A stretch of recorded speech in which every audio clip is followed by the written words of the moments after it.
हुए हैं। ये बहुत ही आनंद और खुशी की बात है कि हमारा जो कारवा जो है धम्म को ध्यान मार्ग से समझने का, क्योंकि धम्म को समझने के लिए अलग अलग मार्ग बुद्ध ने बताए हैं, जिसमें एक शील का मार्ग है, समाधि का मार्ग है, प्रज्ञा का मार्ग है, और उसके अलावा भी बहुत सारे मार्ग अलग अलग समय पे लोग बुद्ध के शिक्षा को लेके बताते जाते हैं।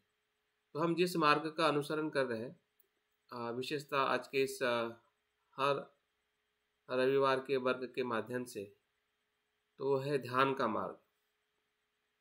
मतलब ध्यान की जो पद्धतियाँ है, जो बुद्ध ने हमें बताई है, या बौद्ध धर्म में हमारे जो बौद्ध आचार्य होके गए उन्होंने जो उसका अनुभव किया है, तो उस ध्यान के मार्ग का अनुसरण करते हुए, उसका अध्ययन करते हुए, उसकी जो गहराई है, उसको समझते हुए हम अपने धम्म जीवन को आगे बढ़ाने का हम प्रयास कर रहे हैं। और मुझे विश्वास है और उम्मीद है कि अभी तक जो कुछ भी हमने ध्यान सीखे हैं, मुझे लगता है कि हम हर एक ध्यान को सीखने का हमने प्रयास किया है। फिर वो थेरवाद परंपरा से आई हुई हो, महायान परंपरा से आई हो, या वज्रयान परंपरा से आए हुए ध्यान हो, इन सभी ध्यानों को हमने थोड़ा थोड़ा, या उसका बेसिक या उसकी जो प्रक्रिया है, या उसका उद्देश्य है, उसको हमने कहीं ना कहीं स्पर्श करने का, या उसका कुछ स्पष्टता लेने का हमने पूरे पिछले कुछ वर्षों से हमने प्रयास किया है। अगर आप अपने उपस्थिति को देखते कि आप किस किस ध्यान को आपने मेरे साथ में किया है, तो आपको ज़रूर पता चलेगा कि हमने बहुत कुछ ध्यान की जो विविधता है, उसको हमने प्रैक्टिकल समझने का, प्रैक्टिकल देखने का प्रयास किया है कि बुद्ध की ध्यान साधनाओं का जो विस्तार है, बुद्ध से होते हुए महायान वज्रयान परंपरा तक जो हुआ है, जो आज हमें सुनने को, पढ़ने को मिल रहा है, तो ये हमारे लिए बहुत ही एक बड़ी विशेषता है कि हम इन सभी ध्यानों के संपर्क में धीरे धीरे आने का प्रयास कर रहे हैं। ये सभी ध्यान कहीं ना कहीं हमारे मूल स्वभाव जो है, या हमारा जो दुख है, या हमारी क्षमता है, मनुष्य की क्षमता को पहचानने के लिए और उसका विकास करने के लिए सभी ध्यान का महत्व है या उद्देश्य है। तो इसलिए हमें जो भी ध्यान हम कर रहे हैं, या हमारे रोज के ध्यान में हम विशेषता समध ध्यान के अंदर हम आनापानासति और मैत्री भावना का ध्यान करते हैं, और जो विपश्यना ध्यान के अंतर्गत हम फिर कायानुपश्यना हो, वेदनानुपश्यना हो, या छह धातु का ध्यान हो, चिंतन ध्यान हो, तो इस प्रकार से अनित्यता के ऊपर चिंतन हो, ये सभी विपश्यना के ध्यान के अंतर्गत आते हैं। तो ये समध और विपश्यना का जो तालमेल है, या उसका संबंध जो है, वो एक प्रकार से एक सिक्के के दो पहलू के हिसाब से उसको देखने का हमें प्रयास करना चाहिए। जैसे कि कोई पक्षी जो है, या पक्षी जब उड़ता है तो दोनों पंखों को वो इस्तेमाल करता है और वो आकाश में उड़ता है। तो ये हमारे दो पंख हैं। अगर एक पंख अगर मजबूत है और दूसरा पंख अगर मजबूत नहीं है, तो हम उड़ नहीं पाते या उड़ नहीं सकेंगे। तो उड़ने का नाम ही विमुक्ति है, और विमुक्ति ही पूरे ध्यान का उद्देश्य है, या बौद्ध धर्म का उद्देश्य है कि हमें विमुक्ति का स्वाद लेना है, या विमुक्ति के मार्ग के पथ पे हमें चलना है। तो विमुक्ति का जो पथ जो है, वो मन की जो दोनों जो अवस्था है, एक शांत अवस्था और एक स्पष्ट अवस्था। शांत अवस्था से ही हम मन को जैसा है वैसा देख सकते हैं, जिसे हम विपश्यना कहते हैं। तो इन दोनों ध्यान के भीतर हमें जो महत्वपूर्ण जो तत्व है, उस तत्व को ही स्मृति कहते हैं। और आज हम जिस ध्यान का सराव करने वाले हैं, स्मृति का सराव, कि हम स्मृतिमान है मतलब क्या और उसकी स्मृति का अनुभव मतलब क्या, ये बहुत ही जो हम अभी तक जो कुछ भी जब धम्म जीवन जी रहे हैं वो एक प्रकार की हमारी स्मृति का ही सराप। भले फिर हम शील का आचरण कर रहे हो, अभ्यास का आचरण कर रहे हो या ध्यान का आचरण कर रहे हो, सभी स्मृति का आचरण है। स्मृति ही स्मृति है, सजगता ही सजगता है। और सजगता को हमें समझना और उसके प्रति सजग होना, सजगता के प्रति सजग होना, बनते कहते हैं यही आध्यात्मिक जीवन का प्रारंभ है। सजगता की सजगता, स्मृति की स्मृति जब तक हमें नहीं आती है या हम उस स्तर पर अपने आप को नहीं ले आ पाते हैं, तब तक सही जो आध्यात्मिक जीवन जो है, जिसे हम ऊर्ध्वगामी धम्म जीवन कहते हैं, संसार से निर्वाण की तरफ जाने वाला जो जीवन जो है, वो शुरुआत नहीं होता है। तो पहले हम देखते हैं कि स्मृति क्या है। स्मृति को हमने बहुत सारे शब्दों से देखा है, जाना है, लेकिन थोड़ा आज हम ध्यान के संदर्भ में उस स्मृति को हमने थोड़ा और उसके जो अलग पहलू है, उस पहलू को भी हमने समझने का प्रयास करना चाहिए। स्मृति जो है इस धर्म को या इस शिक्षा को अगर हम देखते हैं तो हमें बुद्ध की हर एक शिक्षा में स्मृति का अभ्यास या स्मृति का तत्व दिखाई देता है। अगर हम आर्यष्टांगिक मार्ग की बात करते हैं तो वहाँ पे भी हमें सम्यक स्मृति से हमें उसका अभ्यास है या उसकी जो अनुभूति है होने का हमें पूरा प्रयास करना होता है।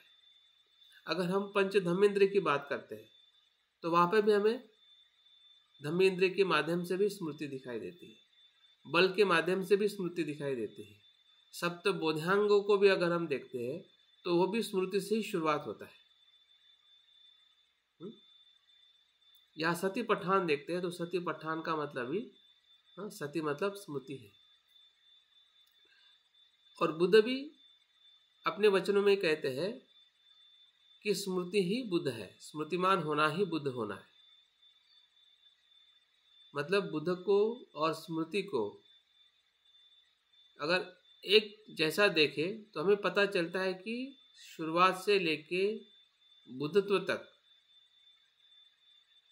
जहाँ से हम धम्म जीवन शुरू करते हैं, वहाँ से लेके बुद्धत्व तक स्मृति का ही सराव करते करते उसका विकास करना ही बुद्ध होना है, दूसरे अर्थ में।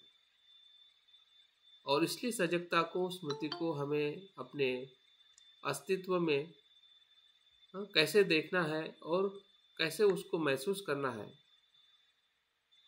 इसके तरफ हमें थोड़ा अभ्यास करने की ज़्यादा ज़रूरत है। क्योंकि हम शब्दों में स्मृति तो जानते हैं कि स्मृति मतलब याद रखना, स्मृति मतलब आनापानसति करना, एकाग्र होना, लेकिन क्या हमें सही में वो चीज़ समझ में आ रही है कि स्मृति को कैसे अनुभव करना है, कहाँ पे स्मृति का धर्म जो है विकसित होता है। और हमने जो चैत्य धर्म में भी हमने देखा था, चैत्य धर्म जो विशेष चैत्य धर्म कहा जाता है, एक सामान्य चैत्य धर्म जो हर एक क्षण में उपस्थित होते हैं चैतसिक, और एक विशेष जब आप काम करते हैं, विशेष मतलब जब ध्यान करते हैं, जब आप चिंतन करते हैं, जब भी आप कुछ विशेष काम करते हैं।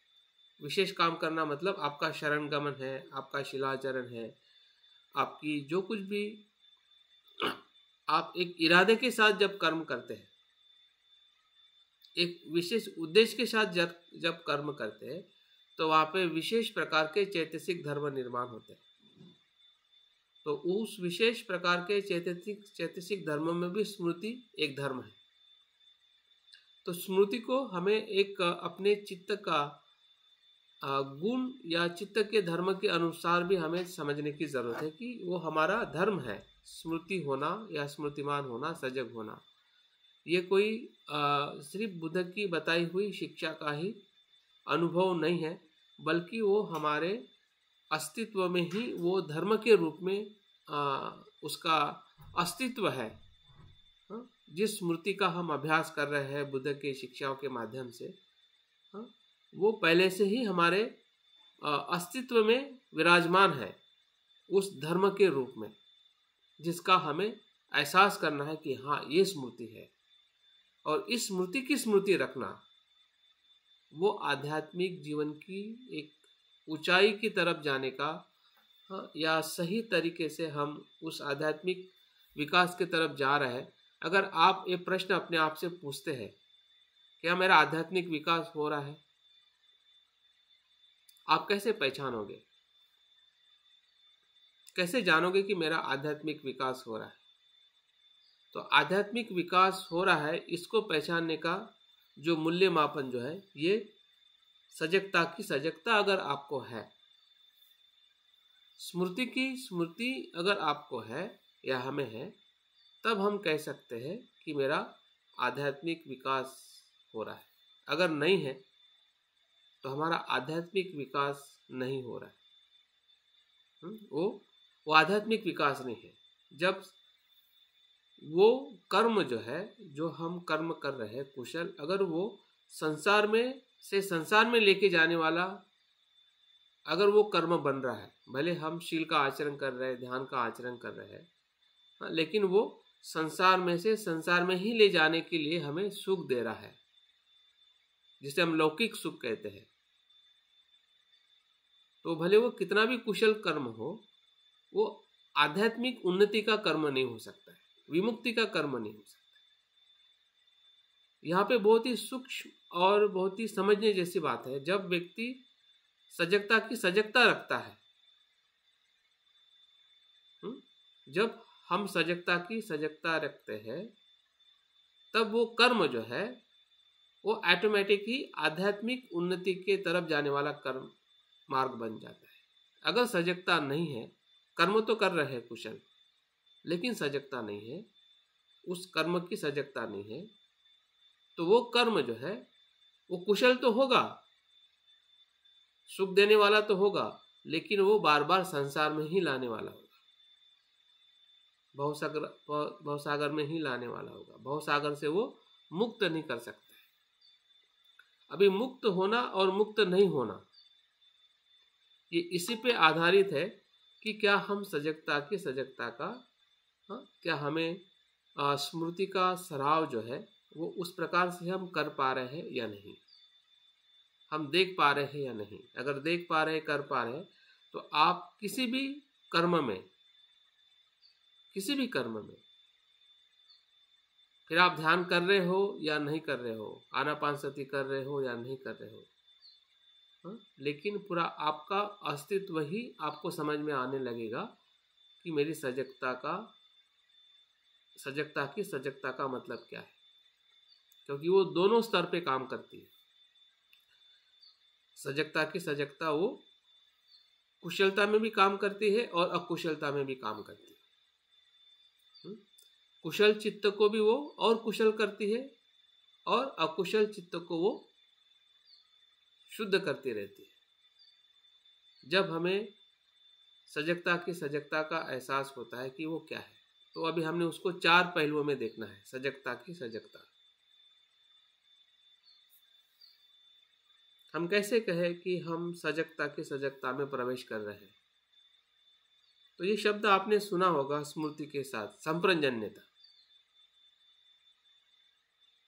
स्मृति संप्रंजन्यता, ये संप्रंजन्यता ये सबसे महत्वपूर्ण गुण है अगर हम सजगता की सजगता में प्रवेश कर रहे हैं।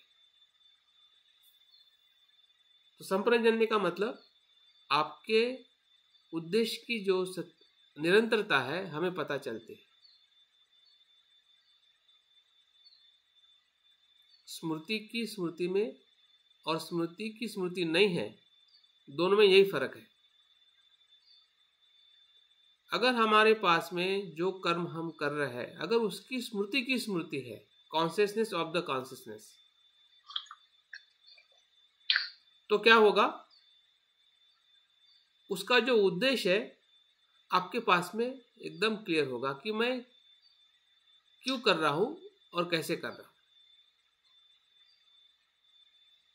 क्यों कर रहा हूं और कैसे कर रहा हूं, मैं अभी कहां पर हूं और मुझे कहां पर जाना है, सीधे अर्थ में। अगर मैं अभी दुखी हूं, अगर मुझे द्वेष आ रहा है तो मैं जान रहा हूं कि मुझे द्वेष आ रहा है, मैं उसे रोक नहीं रहा हूं, दबा नहीं रहा हूं, उससे भाग नहीं रहा हूं, उसको भगा नहीं रहा हूं, क्योंकि मैं जान रहा हूं कि इस क्षण में मैं द्वेष में हूं। और जैसे हम उस द्वेष के प्रति सजग हो जाते हैं तो वही द्वेष जो है वो मैत्री में रूपांतरित होते हुए भी हमें दिखने लगता है।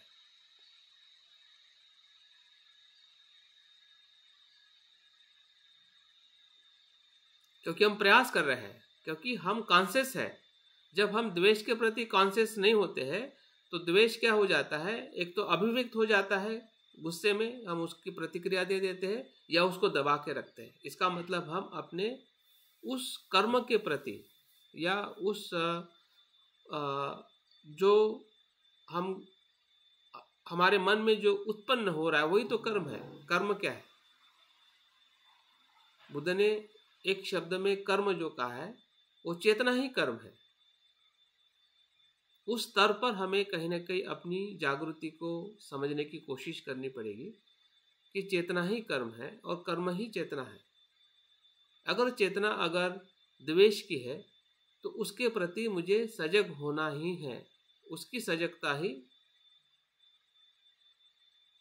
सजगता की सजगता है कि मैं जान रहा हूं कि वो क्या हो रहा है और मुझे द्वेष नहीं करना है। द्वेष तो आ रहा है लेकिन मुझे नहीं करना है। द्वेष को आप रोक नहीं रहे, आप उसको दबा नहीं रहे, उसको वेलकम कर रहे कि भाई तू आ रहा है तो आ, देख तुझमें क्या, तेरा धर्म क्या है और मेरा धर्म क्या है। क्योंकि हम तो शील में तो वही करते हैं ना। शील का पालन हम क्यों कर रहे हैं कि मैत्रीपूर्ण कर्म करके मैं अपने शरीर को शुद्ध करता हूं। कितनी बार हम रिपीट करते हैं। अगर हम शुद्ध कर रहे हैं तो शुद्ध करिए ना, उसको महसूस करें। हाँ, अगर आप द्वेष के साथ अगर आपकी मैत्री को महसूस नहीं करोगे, इसका मतलब क्या है कि आप द्वेष को दबा रहे हैं और इधर जबरदस्ती से मैत्री करने का प्रयास कर रहे हैं। आपके मैत्री भावना में द्वेष आ रहा है और आप द्वेष को देख नहीं पा रहे हैं, समझ नहीं पा रहे हैं, जान नहीं रहे, उसको आने नहीं दे रहे हैं। और आप इधर ऊपर से मैत्री कर रहे हैं कि मैं उससे मैत्रीपूर्ण रहूं। इसका मतलब हम सजग नहीं है। हमारे उस द्वेष के प्रति या जो धर्म उत्पन्न हो रहा है या जो हमें धर्म का अनुसरण करना है, मैत्री का, दोनों का जो आना और जाना और उसका विकास होना, उसकी जो स्मृति जो है, जैसे कि सांस की स्मृति क्या सिखा रही है, अभी इसमें आ जाते हैं। सांस की स्मृति क्या सिखा रही है? सांस का आना और सांस का जाना उसका धर्म है। वो शरीर का धर्म है कि वो सांस लेती है और सांस छोड़ती है। वो आपके मन का धर्म नहीं है।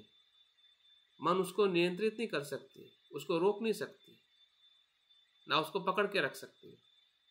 मन क्या कर सकता है?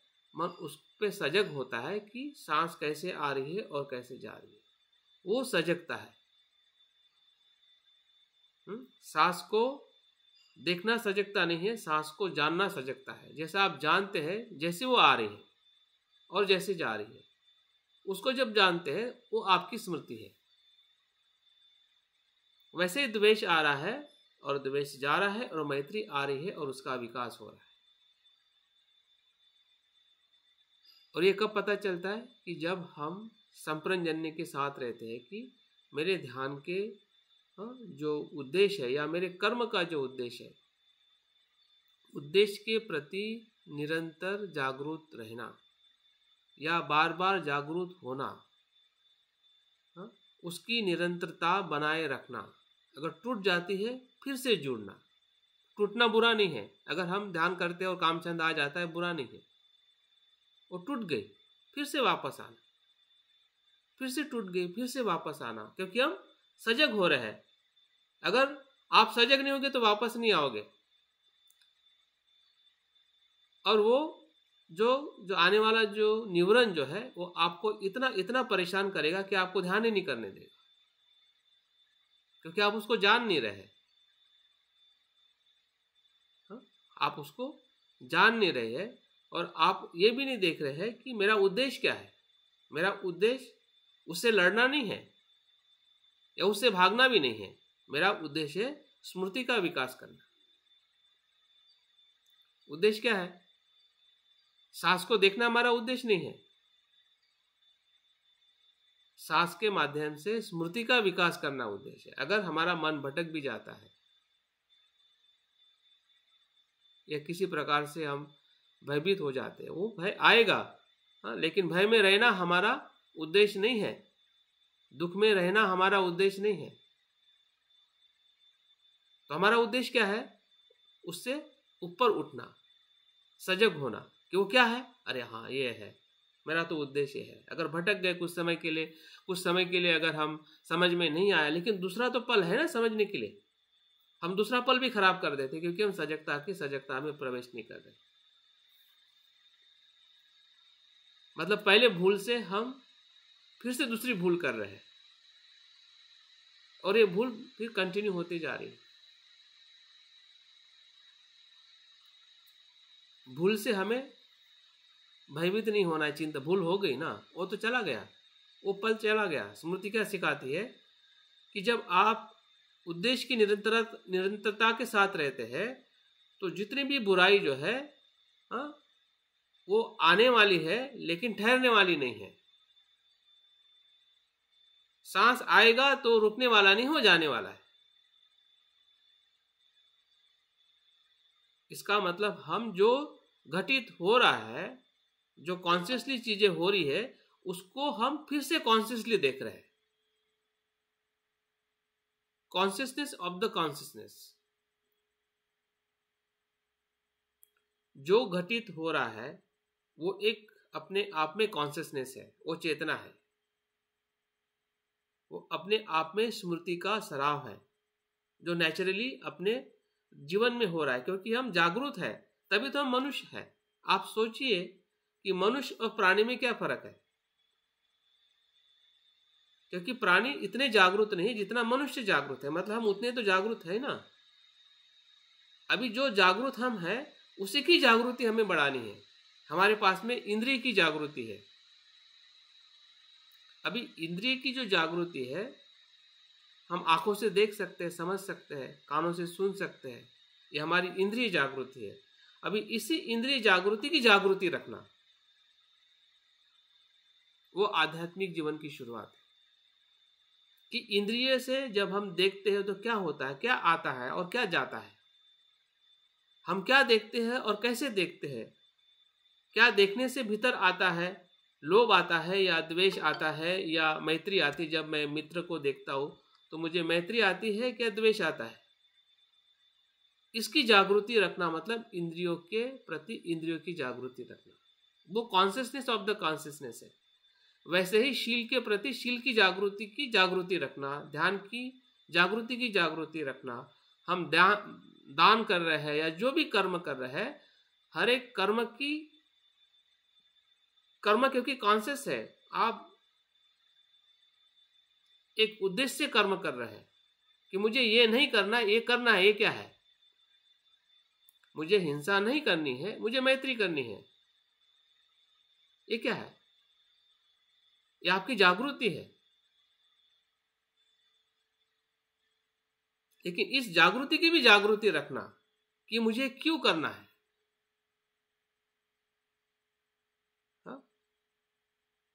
क्या मुझे सिर्फ सांसारिक सुख के लिए करना है या संसार से मुक्त होने के लिए करना है। अगर मैं दान दे रहा हूं तो दान में देते समय मैं ये दान इसलिए दे रहा हूं कि इससे मुझे नाम मिले, पद मिले या मेरी पहचान हो, या दान मैं अपने लोभ को कम करने के लिए मैं जान रहा हूँ कि इससे मेरी आसक्ति कम होगी और मैं विमुक्ति का सुख लूंगा। क्या उद्देश्य क्या है? उद्देश्य की स्पष्टता और उद्देश्य की निरंतरता। ये सबसे पहले हमने अपने हर एक कर्म में जहाँ जहाँ पे भी हमें समय मिलता है, जहाँ जहाँ पे भी हम अपनी जागृति को महसूस करने का हम प्रयास कर सकते हैं, उस पे हमने करने का प्रयास करना चाहिए। दूसरी बात आती है जब हम अपने कॉन्शियसनेस को और गहराई में कॉन्शियसनेस की तरफ जाते हैं, तो दूसरी बात आती है कि हम वर्तमान में जीते हैं। दूसरा वो पहलू है वर्तमान में जीना।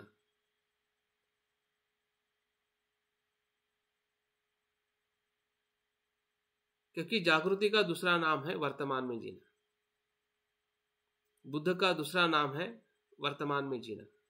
अगर वर्तमान में जीने का अगर हमें अनुभव नहीं आ रहा है तो समझ जाइए कि हम सजगता की सजगता में नहीं है। भले एक पल में क्यों ना आए, फिर किसी भी कर्म में आपको वो अनुभव आ सकता है, और आता ही है, उसी को ही जागृति कहते हैं।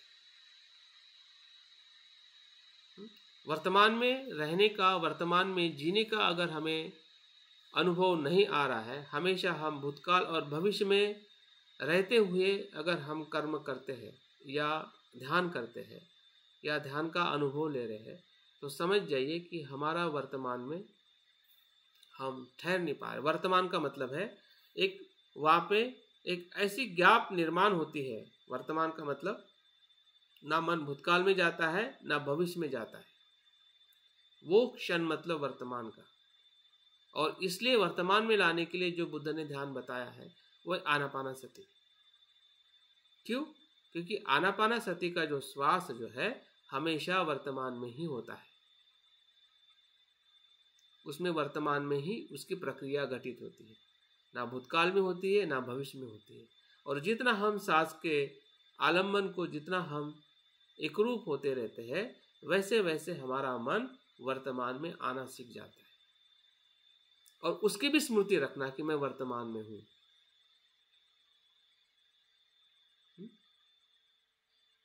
तो जितना समय हम जो भी कर्म कर रहे हैं, उस समय हमें वर्तमान में आने का एहसास जितना हम अपने आप को देने का और समझने का प्रयास करते हैं, उतने उतने प्रमाण में हमारी जो जागृति जो है वो उस स्तर में विकसित होती है। क्योंकि हमें स्मृति का विकास करना ही सजगता की सजगता है। स्मृति का जैसे जैसे विकास होगा, अगर हमें निरंतरता पता चलेगी, अगर हम वर्तमान में आने का हम बार बार अनुभव अगर हम अपने भीतर हम देखेंगे और जानेंगे कि हाँ, मैं वर्तमान में आके ही एक कर्म कर रहा हूँ। मैं जान रहा हूँ कि इस पल में मुझे द्वेष भी है, लोभ भी है और मैत्री भी है। वर्तमान में मुझे अभी लोभ भी है, द्वेष भी है और मैत्री भी है। और इन तीनों बातों को देख के मैं मैत्री को ज्यादा करने का प्रयास कर रहा हूँ, क्योंकि वर्तमान में हमें जैसा है वैसा दिखने लगता है जब हम वर्तमान में अपने आप को महसूस करते हैं। उस क्षण में जो भी घटित हो रहा है, भले हम औरों को नहीं कह पाते हैं, लेकिन भीतर एक एहसास होता है कि मुझ में ये भी है, ये भी है, और सभी मिलके मेरा वर्तमान मैं देख पा रहा हूं। और उस वर्तमान में मैं जो कर रहा हूं वो वही हो रहा है कि जो कुशलता की तरफ मुझे लेके जा रहा है, विमुक्ति की तरफ मुझे लेके, क्योंकि वर्तमान हमेशा विमुक्ति की तरफ जाता है। कि वर्तमान ही विमुक्ति, ऐसा भी कह सकते हैं। जिस क्षण में हम वर्तमान में आते हैं, समझ जाए कि विमुक्ति का अनुभव है। अगर आप दान देते हुए एकदम खुल के दान देते हैं तो समझ जाइए कि वो विमुक्ति का क्षण है। विमुक्ति मतलब बहुत बड़ी चीज है, लेकिन शुरुआत यहीं से हमें ढूंढनी पड़ेगी। ये ढूंढते ढूंढते ही बड़े स्वरूप में हमें उसका सत्यता का जो भव्य दर्शन जो है वो हमें होगा। लेकिन अगर हमें यहीं पे दर्शन नहीं हो पाएगा तो भव्यता तो अपनी जगह पर विराजमान है, लेकिन उसमें हम प्रवेश नहीं कर पाएंगे, क्योंकि हम संभ्रम में रहेंगे कि हम उधर प्रवेश कर रहे हैं, जबकि हम प्रवेश संसार में से संसार में कर रहे हैं। क्योंकि वहां पे पहचानने वाला कोई नहीं है। उस जगह पे आपको मार्ग दिखाने वाला और कोई नहीं है, आपकी स्मृति ही आपका मार्ग है।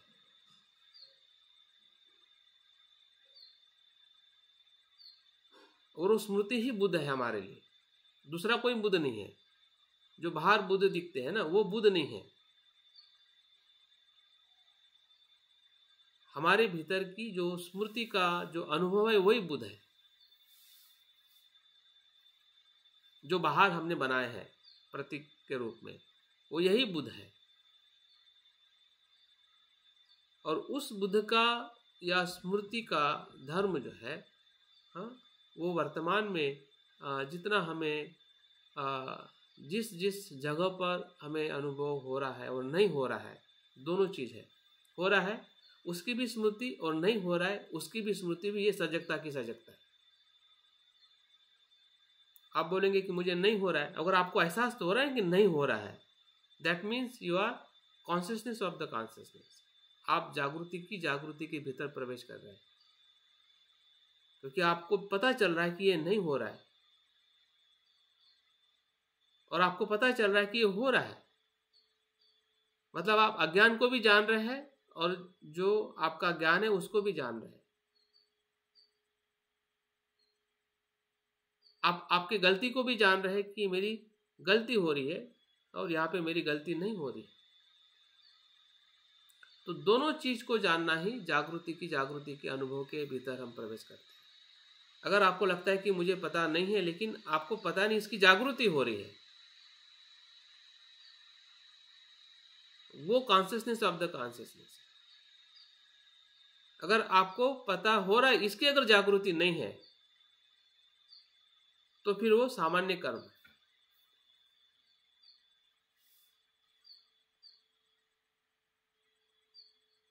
मतलब बहुत ही हम पास में है, जो हम कर्म कर रहे हैं ना, जिस मार्ग के हम बहुत ही पास में है, लेकिन वो मार्ग ऊर्ध्वगामी की तरफ कैसे जाता है और वही मार्ग संसार में से संसार की तरफ कब और कैसे जाता है, इसकी जो स्पष्टता जो है वो हमें अपने धम्म जीवन में लेने की ज़रूरत है, ताकि हम अपने जीवन में जो हम जागृति का सराव कर रहे हैं, क्योंकि बौद्ध धर्म का आचरण ही जागृति का सराव। फिर आप ध्यान करो या मत करो, लेकिन जागृति का सराव ही धम्म है।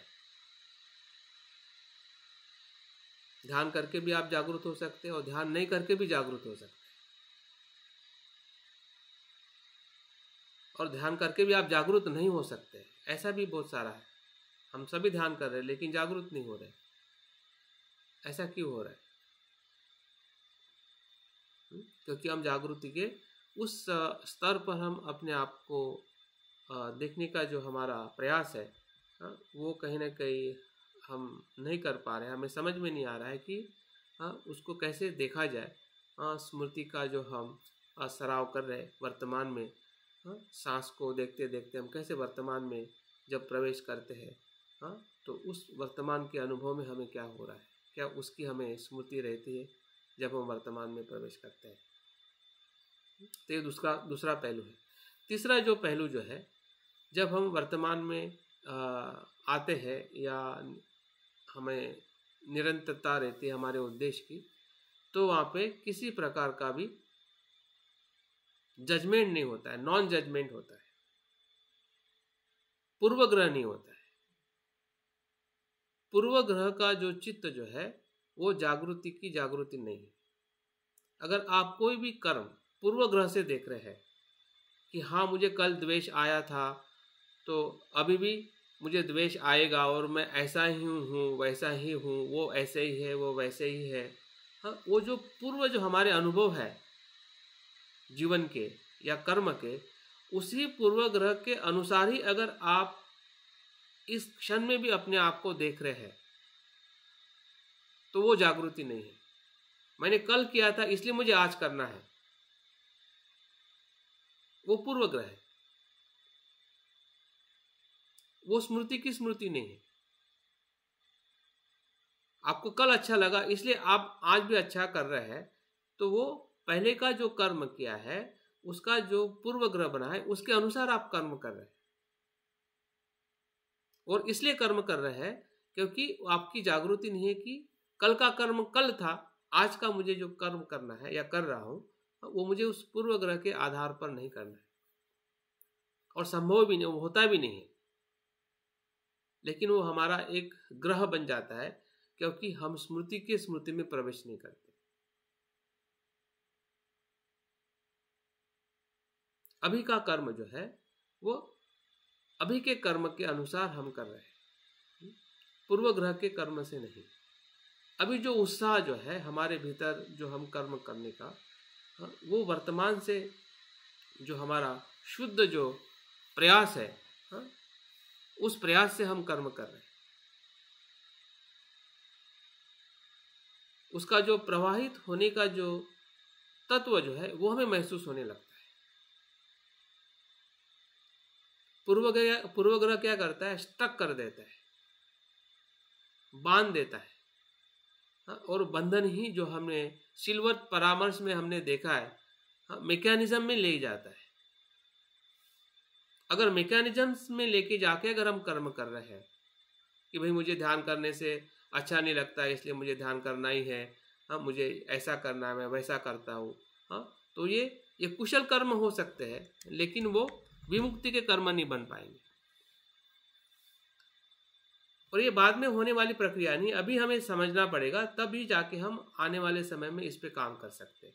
कभी कभी हमें लगता है कि नहीं ये तो अभी तो ऐसा ही करना ठीक है, बाद में देखेंगे क्या होगा। लेकिन जब आपको आदत ही पड़ जाएगी तो फिर बाद में भी तो आदत ही पड़ेगी, बाद में आदत कैसी छूटेगी, बाद में आदत कैसी छूटेगी, बाद में भी तो फिर वो बड़ी आदत बन जाएगी। तो आदत बनना मतलब पूर्व ग्रह के साथ हम आदत बना रहे हैं। फिर वो अच्छी बात का भी पूर्व ग्रह हो सकता है और बुरी बात का तो पूर्व ग्रह बहुत हानिकारक होता है। जैसे कि हम भेद करते हैं, जाति भेद करते हैं, लिंग भेद करते हैं, भाषा भेद करते हैं, ये सभी पूर्व ग्रह है। और ये सभी पूर्व ग्रह की जो जड़ जो है वो मैं और मेरा जो एक अहंकार है या आत्मा भाव जो है, उसी के कारण सभी पूर्व ग्रह निर्माण होते हैं। और उस पूर्व ग्रह की जागृति रखते हुए उस पर निरंतर कार्य होता है। अगर आपको पता ही नहीं होगा कि मेरा पूर्व ग्रह है तो वो टूटेगा कैसे। अभी आपको लगता है, हमें लगता है कि हम जातिवाद को नहीं मानते हैं, ये भी पूर्व ग्रह है। अभी आपको लगेगा कि मैं तो नहीं मानता हूं, लेकिन आप भीतर में तो देखो, वो आप नहीं मान रहे, वो भी एक पूर्व ग्रह से हम वो मान रहे हैं कि मैं नहीं मानता हूं। रियल में तो हम भीतर से कहीं ना कहीं उस ग्रह में पड़े हुए हैं। जब तक अहंकार है, जब तक मैं का जो तत्व जो है, तब तक पूर्व ग्रह हमेशा बने रहते हैं। अगर पूर्व ग्रह का अगर हमें एहसास नहीं है तो वो टूटेगा ही नहीं, क्योंकि वो आप जान ही नहीं रहे कि इस प्रकार से पूर्व ग्रह होते हैं। तो जागृति क्या करती है कि उस पूर्व ग्रह से हमें मुक्त करती है, उस मैकेनिज्म से मुक्त करती है। अगर उस मैकेनिज्म से मुक्त होने का जैसे जैसे हमें अगर अनुभव, जैसे कि अभी तक हम ध्यान कर रहे हैं और ध्यान करने के लिए हम निरंतर प्रयास कर रहे हैं, सुबह उठ के या जो भी हम कर्म कर रहे हैं, लेकिन जब हमें अनुभव होगा कि ध्यान मुझे करना नहीं हो रहा है, होने का जब एहसास होगा, इसका मतलब वहां पे जागृति की जागृति वहां पे उपस्थित हुई है कि आपका ध्यान करना जरूरी नहीं है, होना जरूरी है।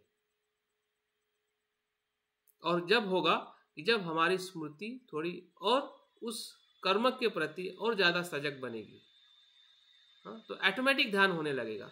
और ध्यान होने का मतलब ये नहीं कि सिर्फ आपको कुशलता का ही अनुभव हो, अकुशलता का अनुभव भी ध्यान का ही अनुभव है, क्योंकि दोनों अनुभव को आप स्वीकार करोगे। आज हम क्या कर रहे हैं कि ध्यान करने के चक्कर में हम सिर्फ कुशल अनुभव को स्वीकार करते हैं, अकुशल अनुभव से हम हमेशा भागते रहते हैं या उसको भगाते रहते हैं कि ऐसे ध्यान में क्यों आ रहा है, नहीं आना चाहिए, क्योंकि हम सजगता की सजगता में उसको महसूस नहीं कर रहे हैं। और इसके कारण हमारा सिर्फ ध्यान करने का ही कर्म हो रहा है, ध्यान होने का जो अनुभव है वो हमें नहीं हो रहा है, जबकि हम ध्यान होने के लिए कर रहे हैं। ध्यान के भीतर प्रवेश करने के लिए हम ध्यान कर रहे हैं। तो ये जो हमारे ही कर्म, हमारा ही मार्ग किस दिशा में जा रहा है और कहाँ पे रुका हुआ है, इसकी जागृति का एहसास ही जागृति की जागृति है। मतलब जो हम कर्म कर रहे हैं उसी कर्म के प्रति हम जब सजग होते हैं तो उसकी जो वीकनेस है उस कर्म की, जहाँ पे वो अस्पष्ट है या जहाँ पे वो बंधन रूप बन रहा है, उसका हमें एहसास होने लगता है। और एहसास ही विमुक्ति का मार्ग है। अगर हमें एहसास नहीं होता है हमारे द्वेष का, लोभ का, तो आप कितना भी चाहो कि मुझे द्वेष से, लोभ से मुक्त होना है, हम ऐसे ही लोभ और द्वेष से मुक्त नहीं हो सकते।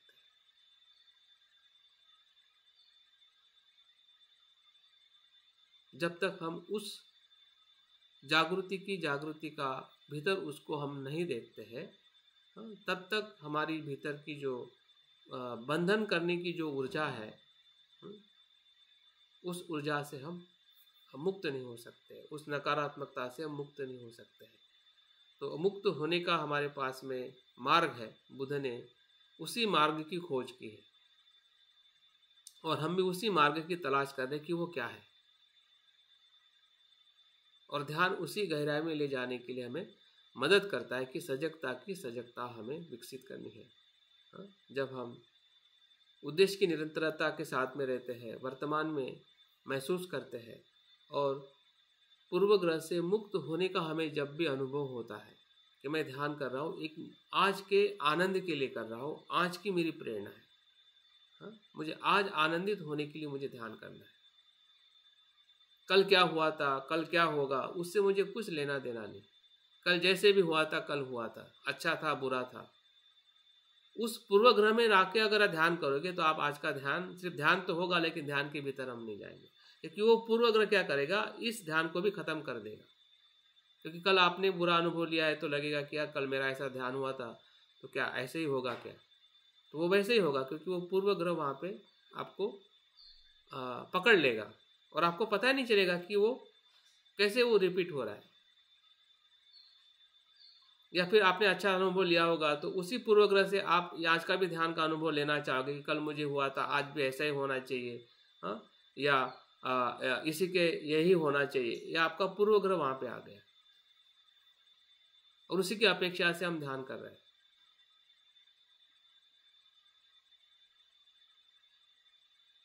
तो पूर्वग्रह से जब हम ग्रसित होते हैं, या उसको हम पहचानते हैं कि भाई ये मेरा ध्यान पूर्वग्रह से मैं कर रहा हूँ, तो समझ जाइए कि आपकी नेक्स्ट जो प्रक्रिया जो है वो ऑटोमेटिक ही उससे उठने की होगी, या उस पूर्वग्रह से मुक्त होकर जो ध्यान का अनुभव हमारा आगे बढ़ते जाएगा। नहीं तो फिर वो बार बार वही पूर्वग्रह से ही हम ध्यान करते रहेंगे और ध्यान होगा लेकिन ध्यान के भीतर हम नहीं जा पाएंगे, और ऐसे ही हो रहा है।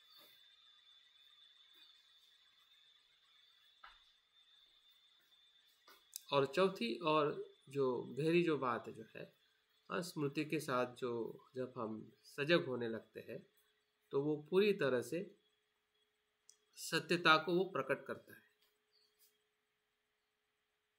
सत्यता ही सत्यता उसके भीतर हमें दिखती है। और सत्यता का दूसरा अर्थ ही है कि अनित्य अनात्म और जो जीवन का जो असमाधान जो है, उसकी जो पहचान जो है वो भली भांति होने लगती है। संसार को हम संसार जैसा देखते हैं और निर्वाण को निर्वाण जैसा देखते हैं, बंधन को बंधन जैसा देखते हैं। उसके कारण हमें समझ में आते हैं कि ये बंधन के कारण है, ये विमुक्ति है, ये विमुक्ति का मार्ग है, जिसे हम कहते हैं कि हमने अभ्यास किया था सप्तविशुद्धियों में, मार्ग और अमार्ग। मार्ग और अमार्ग, अमार्ग क्या है और मार्ग क्या है? अभी तो हम चल रहे हैं मार्ग अमार्ग को छोड़ के मार्ग पर चल रहे, ऐसा हमें लग रहा है, लेकिन ये व्यवहारिक है, आध्यात्मिक नहीं है। आध्यात्मिक मार्ग स्मृति की स्मृति से ही शुरुआत होता है हर एक व्यक्ति का। अगर भंते भी कह रहे हैं तो भंते ने भी अपने मार्गों को इसी ही मार्ग से उन्होंने अपने जीवन में अनुसरण किया और उसी मार्ग को उन्होंने हमें बताया, और उसी मार्ग की खोज हमें खुद करनी है, क्योंकि कॉन्शियसनेस ऑफ द कॉन्शियसनेस का मतलब है कि हमें खुद के ही जागृति के ही साथ जागृति का विकास को हमें अनुभव करना पड़ेगा, क्योंकि यहाँ पर किसी और की जागृति यहाँ पे इस्तेमाल नहीं होती है। ये स्वयं का मार्ग है। जब हम जागृति को हम जब महसूस करते हैं, तभी ये मार्ग जो है वो हमारे हर एक कर्म में, फिर वो ध्यान का आनापानसति हो या मैत्री भावना हो या फिर दान हो, शील हो, या जो भी हम अकुशल भी कर्म कर रहे हैं या हो रहे हैं काया वाचा मन से, तो उसकी भी जागृति रखना या उसको भी जागरूकता से अनुभव करना, वो भी जागृति की जागृति।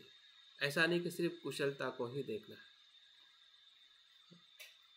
तो इस प्रकार से अगर हम अपने स्मृति को चारों पहलुओं में देखते हैं तो निश्चित ही है हम हर स्तर पर जो भी हम कर्म कर रहे हैं, उस जगह से हम और ऊपर उठने की या उससे विमुक्त होने का जो हमें आनंद है, भले कुछ एक क्षण के लिए भी क्यों ना आए, उसकी पहचान अपने आप को बिल्कुल हो जाएगी, क्योंकि इसमें आपको किसी को प्रमाण लेने की और प्रमाणित करने की ज़रूरत नहीं है।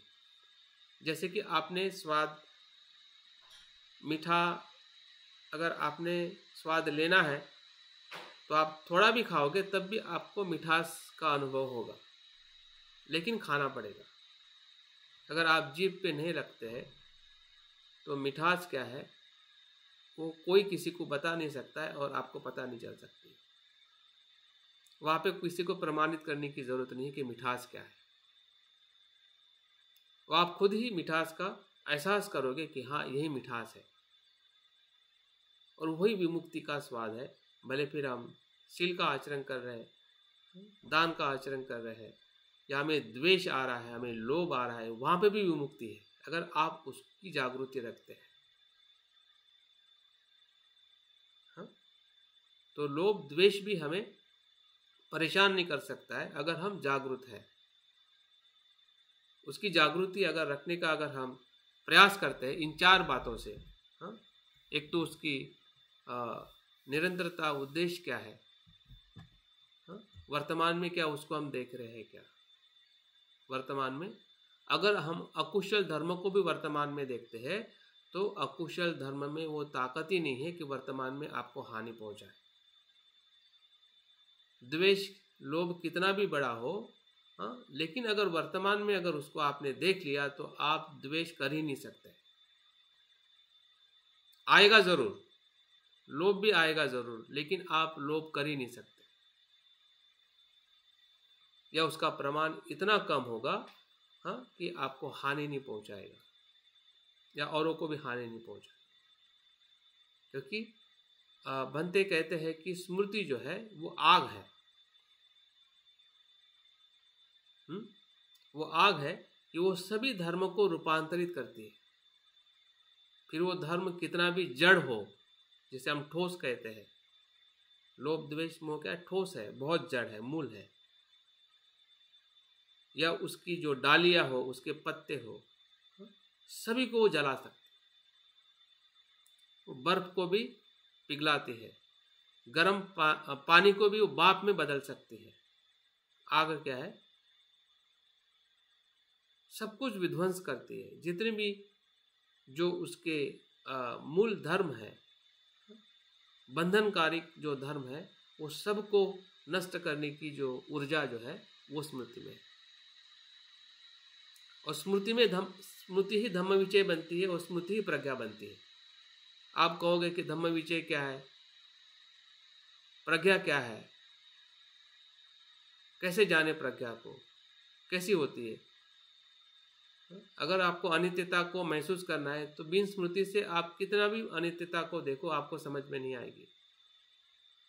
लेकिन स्मृति से अगर आप अनित्यता को, सांस है, जो भी हमारे कर्म है, जो भी हमें वस्तुएं दिखाई दे रही है, अगर स्मृतिमान है, अगर उसकी स्मृति की स्मृति अगर आप रख रहे हैं, तो निश्चित ही आपको अनित्यता का बोध होगा। अगर स्मृति की स्मृति नहीं है तो हमें अनित्यता का बोध उतना अच्छा नहीं होगा जितना हमें होना चाहिए, और हमारा जो प्रज्ञा का विकास भी उतना नहीं होगा। तो इसलिए स्मृति को हमने एक बुद्ध कहते हैं कि ये निर्वाण की प्रहरी है।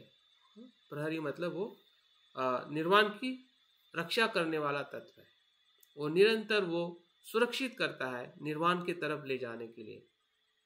पल पल जो है वो निर्वाण की तरफ ले जाने का मार्ग है, अगर हम अपनी स्मृति की स्मृति को अनुभव करते हैं। Consciousness of the consciousness. तो मुझे लगता है कि अगर इस प्रकार से अगर हम किसी भी ध्यान को या किसी भी कर्म को जब हम करते हैं, तो निश्चित ही हमारे भीतर जो विमुक्ति का जो अनुभव है उसका हमें एहसास होगा।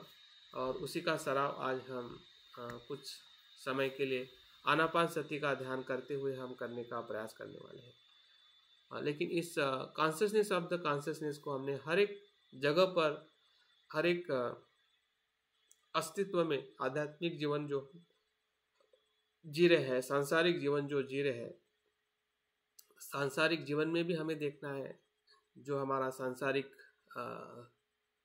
कर्म है, और आध्यात्मिक जो हम कर्म कर रहे हैं, फिर वो शील का आचरण हो, दान हो या ध्यान हो, अभ्यास हो, उस जगह पर भी देखना है, ताकि हम दोनों अस्तित्व का जो मेल है, क्योंकि संसार और निर्वाण दोनों ऊर्जा है, और दोनों ऊर्जा का जब संगम होता है तभी मध्यम मार्ग उत्पन्न होता है। और मध्यम मार्ग को भी स्मृति का ही मार्ग कहा जाता है। मध्यम मार्ग का मतलब ही है कि स्मृति की स्मृति, कॉन्शियसनेस ऑफ द कॉन्शियसनेस से ही मध्यम मार्ग हमें दिखने लगता है। मध्यम मार्ग का अनुसरण जो है, आपने देखा होगा कि कोई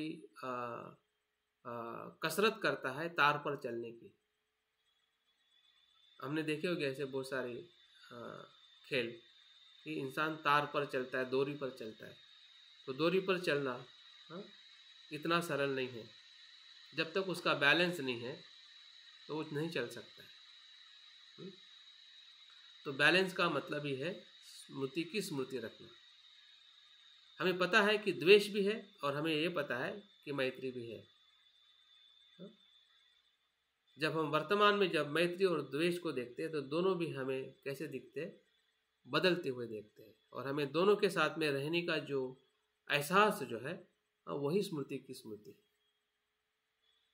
जब हम उसको पूर्वग्रह के बिना देखते हैं, पूर्वग्रह से मुक्त देखते हैं, वर्तमान में देखते हैं और उसके उद्देश्य की जो हमारी निरंतरता जो है, हाँ, उसके भीतर देखते हैं तो हमें वो अनित्य, अनात्म और दुख के स्वरूप में ही दिखने लगती है और हमारा जो मार्ग जो है वहाँ से ऊर्ध्वगामी मार्ग के तरफ हमें जाने के लिए हमें मदद करती है। तो वही स्मृति की स्मृति अगर हमें ऊर्ध्वगामी की तरफ ले जाती है, अगर नहीं ले जा रही है तो वो सामान्य स्मृति है। तो दोनों स्मृति को हमने समझना है ताकि हम अपने आध्यात्मिक जीवन को और ऊंचाई की तरफ, गहराई की तरफ हम ले जा सकें। तो ठीक है, हम प्रयास करके देखते हैं कि इसका हम एहसास आनापान सती में हम कैसे करें। तो ध्यान के लिए अपने आप को तैयार कर लीजिए। जो बातें मैंने बताई है उससे कुछ स्पष्टता हमें मिली होगी। अगर कुछ प्रश्न है तो आप अंतिम ध्यान के बाद आप पूछ सकते हैं। ठीक है,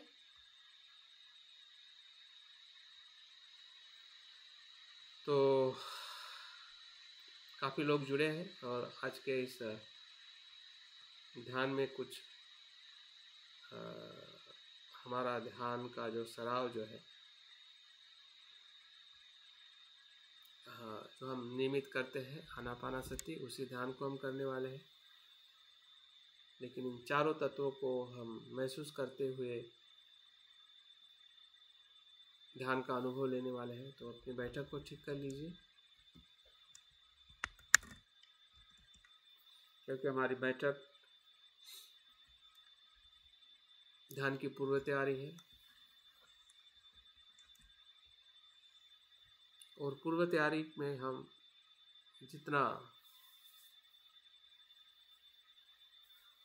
बाह्य वातावरण जितना महत्व का है, हमारी बैठक हो, जहाँ पे हम बैठे हैं वो जगह हो, हमारा कुशन हो, ये सभी बाह्य वस्तुएं हैं जो हमें ध्यान में उपयोग लेनी है या इसकी भी सजगता रखनी है। जैसे हमारा जो प्रयास जो है सजगता से सजगता की तरफ, जैसे कि हम सजग है एक मनुष्य के रूप में कि मैं मनुष्य हूँ,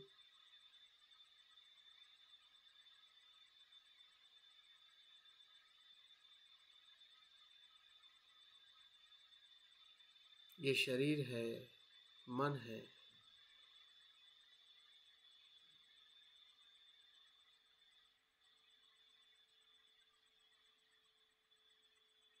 अस्तित्व में दुख है, ये सामान्य जागृति है जो हमें हो रही है, जो जन्म से लेके अभी तक इसी जागृति से हम परिचित हैं।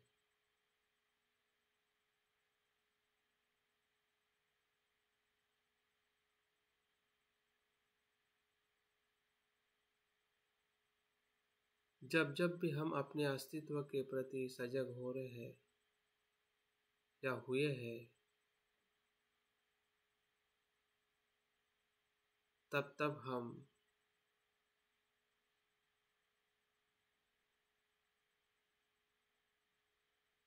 जागृति की जागृति में प्रवेश करते हैं।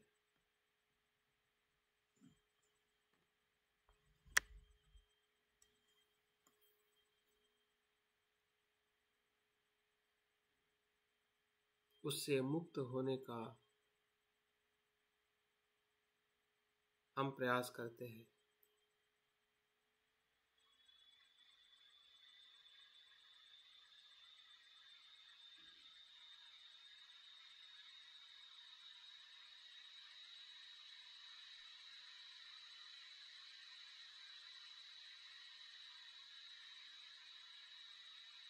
और उसी का मार्ग बुद्ध ने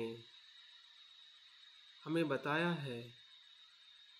स्मृति का,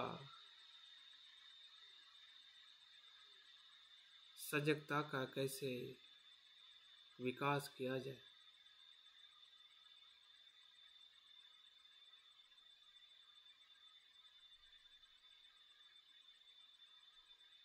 धीरे धीरे हम सामान्य जागृति से ऊर्ध्वगामी जागृति की तरफ बढ़ते जा रहे हैं।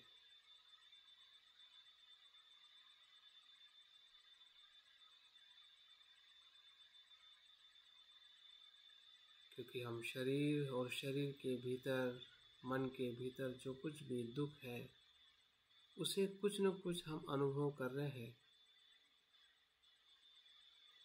हम जान रहे हैं, हम सजग हैं अपने अस्तित्व के प्रति।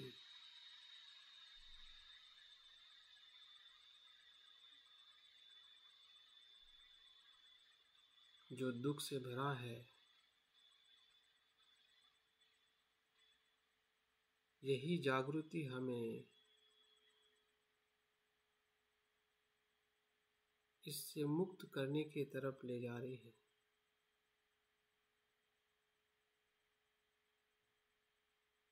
जैसे हम कोई बीमार होते हैं और हम उस बीमारी से मुक्त होने की जागृति आती है, वही जागृति की जागृति है।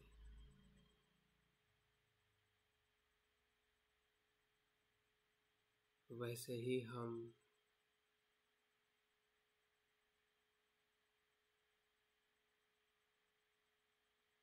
संसार को देख रहे हैं अपने शरीर और मन में।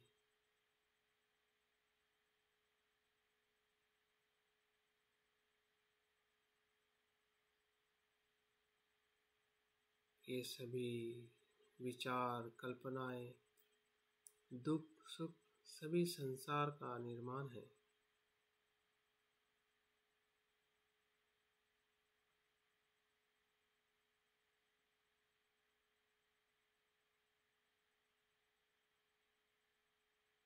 उसे मैं भली भांति जानता हूँ, पहचान रहा हूँ, और इसी ही चेतना से दूसरी चेतना में मुझे प्रवेश करना है।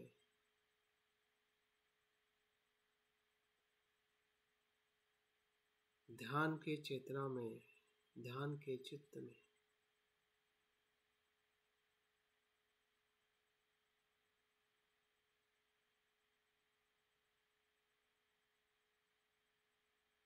और ध्यान का छंद हमारे मन में निर्माण हो रहा है।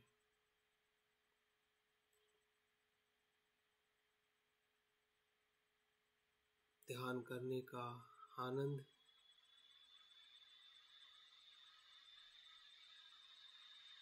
हमें ध्यान मार्ग पर ले आ रहा है,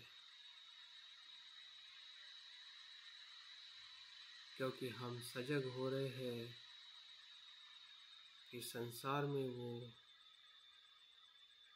जो आनंद है वो पर्याप्त नहीं है, वो संपूर्ण नहीं है।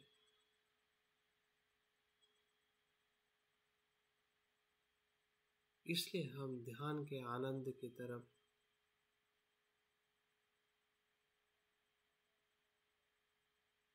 चलते जा रहे हैं। कितने वर्षों से हम ध्यान कर रहे हैं।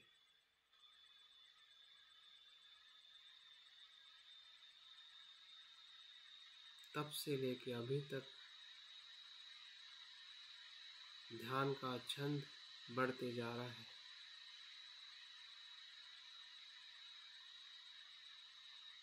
उसकी भी जागृति रखें। हम से धम्म छंद की तरफ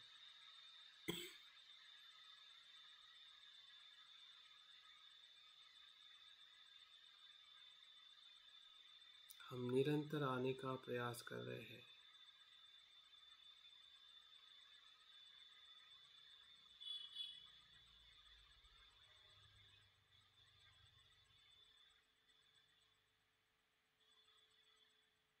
और यही धम्म छंद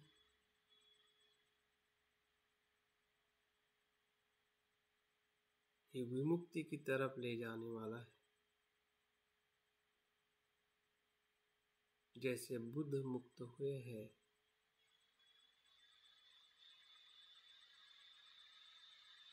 इसी आनापानासति से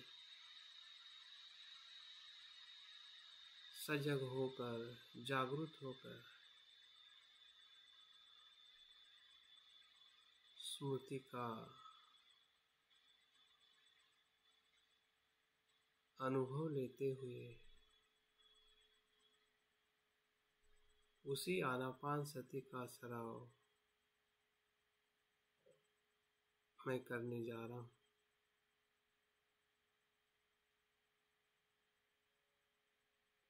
जो मेरे ही सजगता का परिणाम है,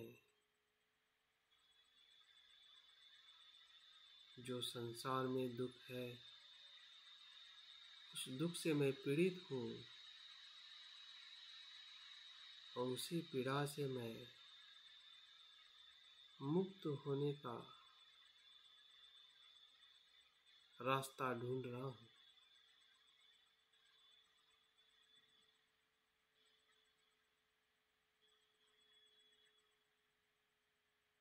और ये रास्ता मेरे ही सांस को सजगता से आगे बढ़ते जा रहा है।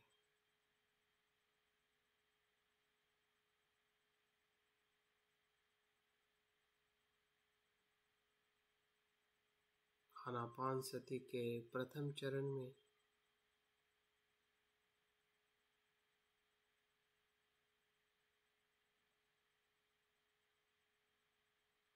सांस को देखते देखते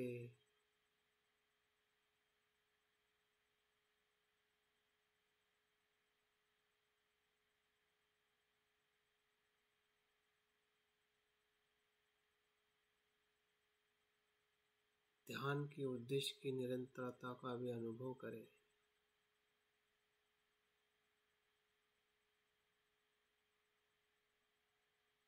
इस क्षण में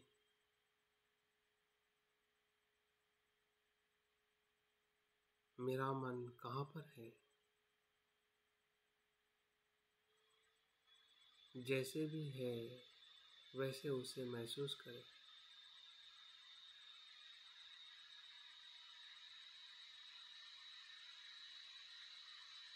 जैसे सांस को महसूस कर रहे हैं, भीतर जा रहा है, बाहर आ रहा है,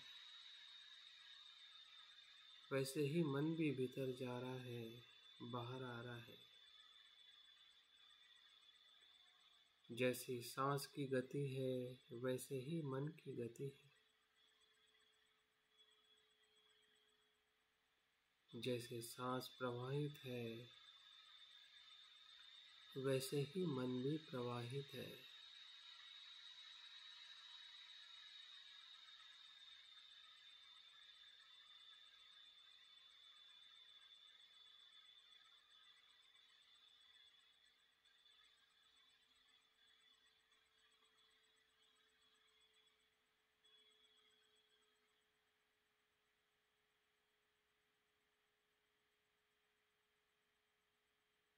क्षण प्रतिक्षण जो श्वास आ रहा है, जा रहा है,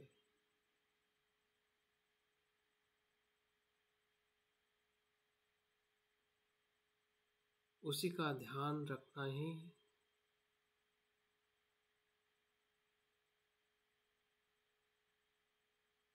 सांस की संप्रजनता है।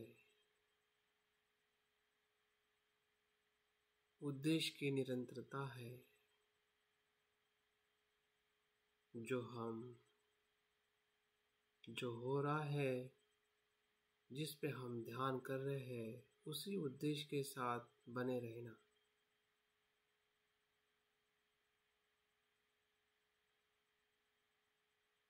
वही विचार, वही वितर्क,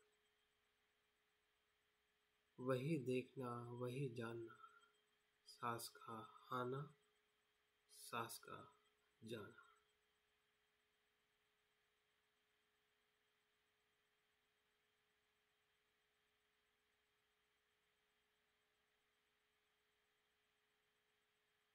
इस बीच में अगर कोई निवरण आ रहा है, उसे भी हम देख रहे हैं। कुछ पल के लिए हम भटक भी जाते हैं, तो फिर से हमारा उद्देश्य हमारे सामने आ रहा है। सांस की निरंतरता का अनुभव करना ही सजगता है। फिर से वापस आ जाइए, बार बार वापस आइए।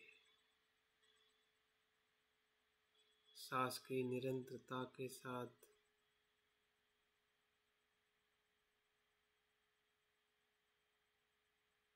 मन को जागरूक करें।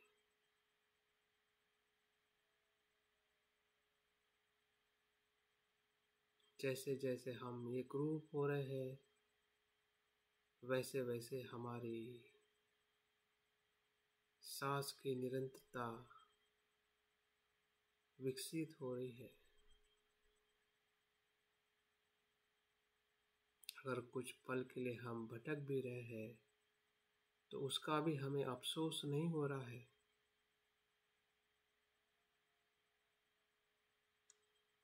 दूसरे पल में हम फिर से एकरूप हो रहे हैं। जैसे कि पानी का बहते हुए किसी पत्थर से टकरा जाना,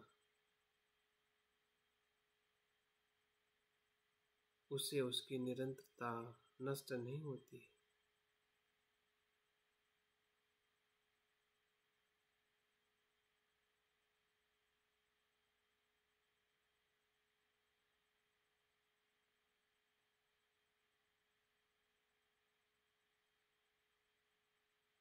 हमारा सांसारिक मन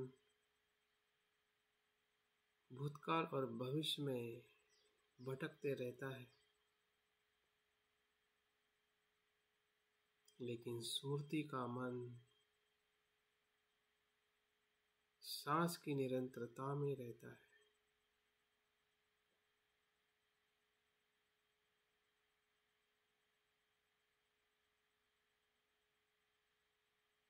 यही जागृति की जागृति है।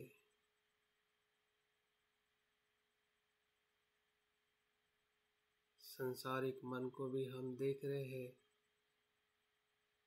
कुछ पल के लिए हम भटक जाते हैं,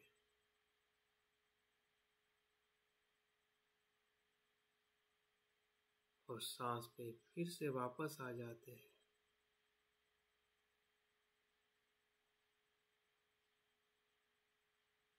क्योंकि हमारा उद्देश्य जागरूक होना है। सांस की जागृति जो हमें बुद्ध के सुख तक ले जाती है।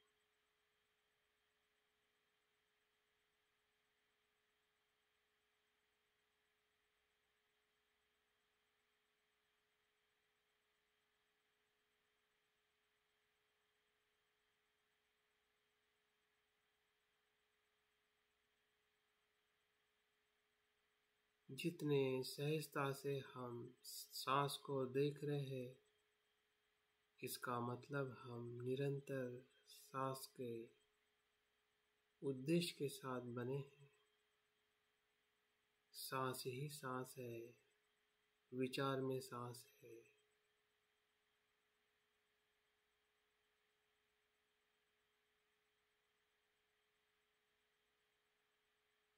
आँखों से, मन की आँखों से हम सांस देख रहे हैं, उसे जान रहे हैं कि वो भीतर जा रहा है, बाहर आ रहा है।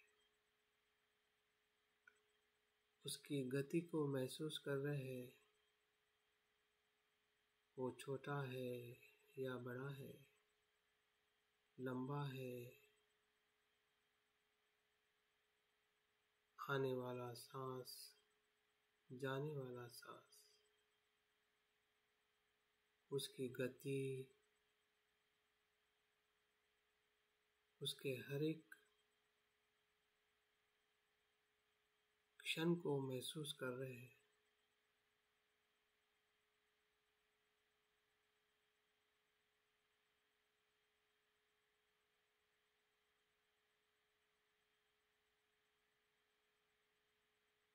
और जो महसूस कर रहे हैं, उसकी भी हमें स्मृति हो रही है कि हमें क्या महसूस हो रहा है।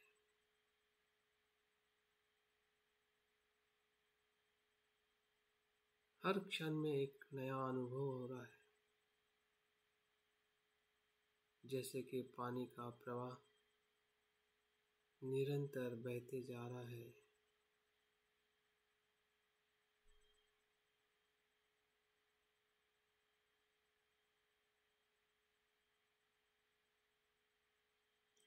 वैसे ही सांस का प्रवाह हमारे चित्त की जागृति को महसूस कर रहा है।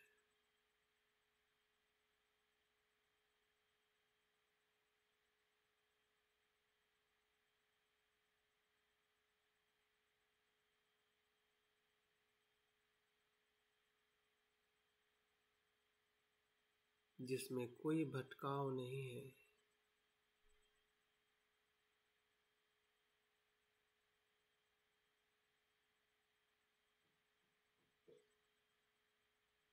जैसे कि हम एकरूप हो रहे हैं, सांस, शरीर और मन तीनों एक ही प्रवाह में है। जैसे कि पानी का प्रवाह पर तरंगों का होता है, भीतर शांत होता है और उसके भीतर और गहरा होता है। नदी के तीनों प्रवाह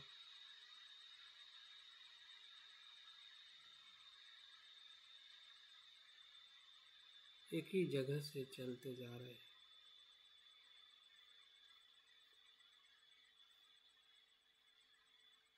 वैसे ही शरीर, वैसे ही श्वास, वैसे ही मन।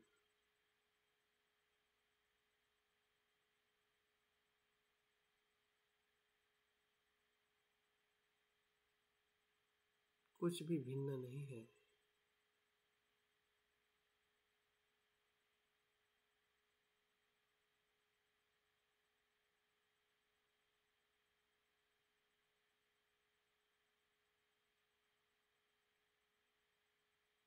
हम देख रहे हैं कि हमारी स्मृति पहले से धीरे धीरे बढ़ते जा रही है। हम संसारिक छंद से मुक्त हो गए हैं और सांस को देखने का जो आनंद है वो एकरूपता में रूपांतरित हुआ है।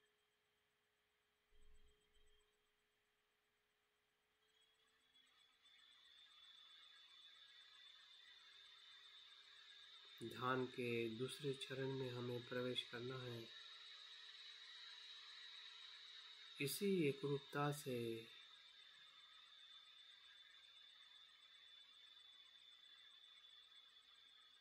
वर्तमान क्षण का अनुभव लेना है।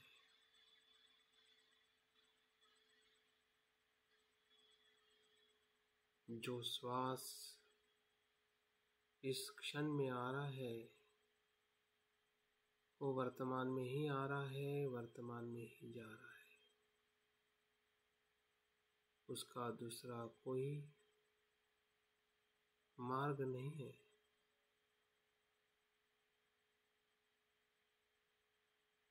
और जैसे जैसे मैं सांस को देख रहा हूँ वैसे वैसे मेरा मन भी वर्तमान में ही आ रहा है, जा रहा है।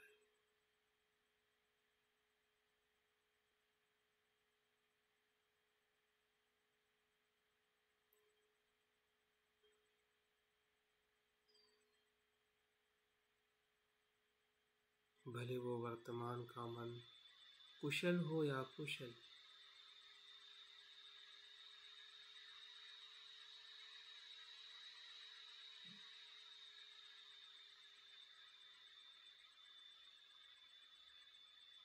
सुखद हो या दुखद,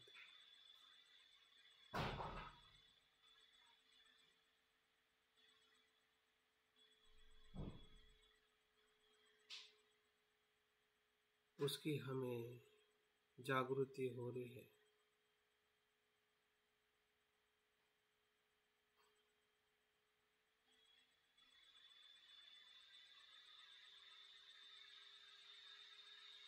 वर्तमान की प्रकाश में हम अपने मन को देख रहे हैं।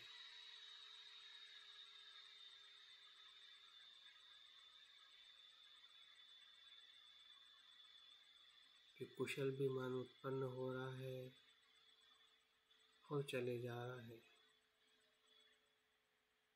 अकुशल मन भी उत्पन्न हो रहा है, वो भी चले जा रहा है। जैसे कि सांस का भीतर आना, तो कुशल विचारों का भीतर आना, सांस का बाहर जाना, तो अकुशल विचारों का बाहर जाना।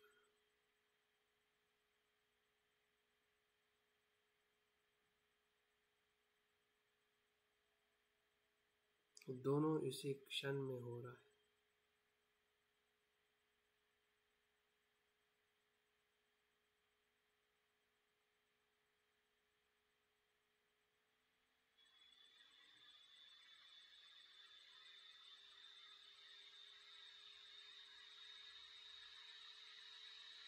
निरंतर ऐसा ही होते जा रहा है।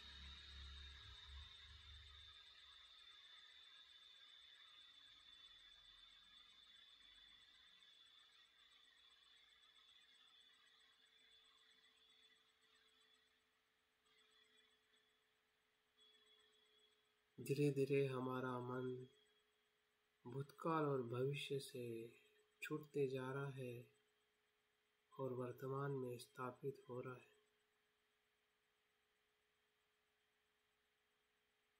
हमारे भूतकाल को भी हम वर्तमान में ही देख रहे हैं और भविष्य को भी वर्तमान में ही देख रहे हैं।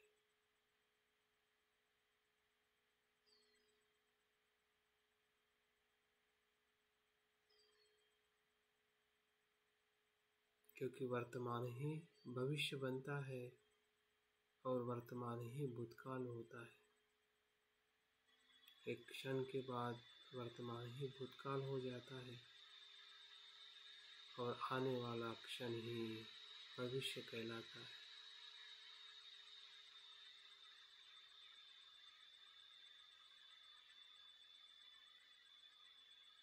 देखिए, सांस से हम पूरी तरह से वर्तमान में आने का हमें अनुभव हो रहा है।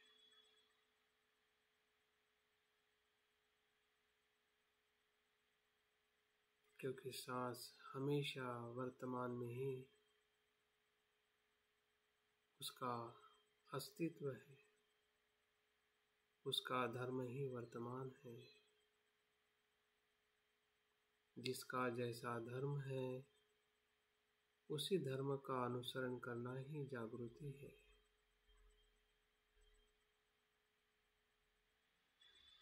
जैसे सांस का धर्म है, वैसे ही मेरे मन का धर्म है।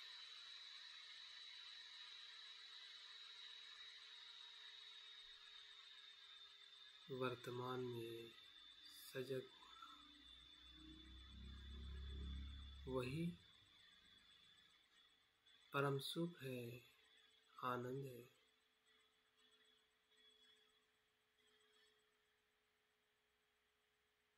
जहाँ पे ना कोई तनाव है, ना भय है, ना चिंता। जब हम वर्तमान में होते हैं,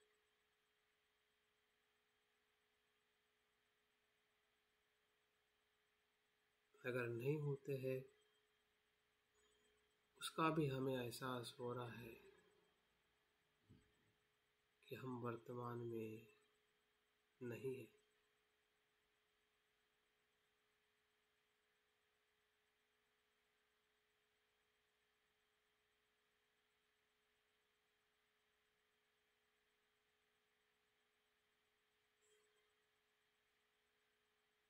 दोनों का हमें एहसास हो रहा है। वही जागृति की जागृति है।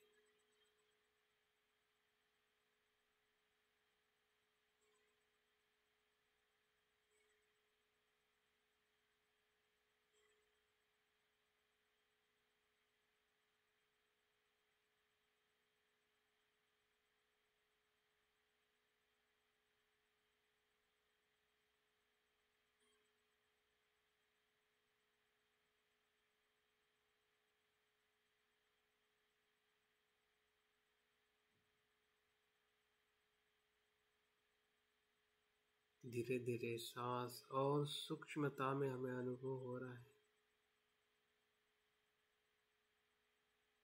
उसके होने वाले स्पर्श को भी हम बहुत ही गहराई से देख रहे हैं। हर एक स्पर्श वर्तमान का ही अनुभव है। फिर वो सांस का स्पर्श हो या शरीर का स्पर्श हो या विचारों का स्पर्श हो,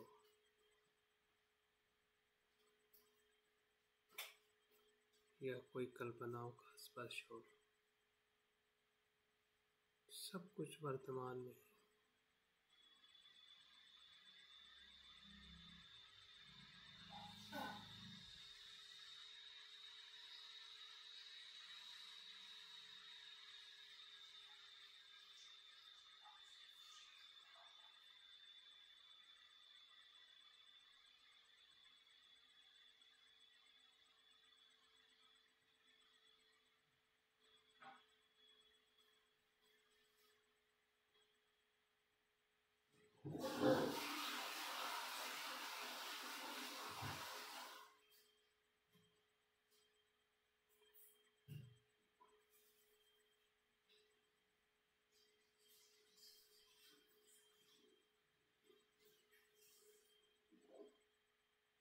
ध्यान के तीसरे चरण में हम प्रवेश कर रहे हैं, जहाँ पे हमारा मन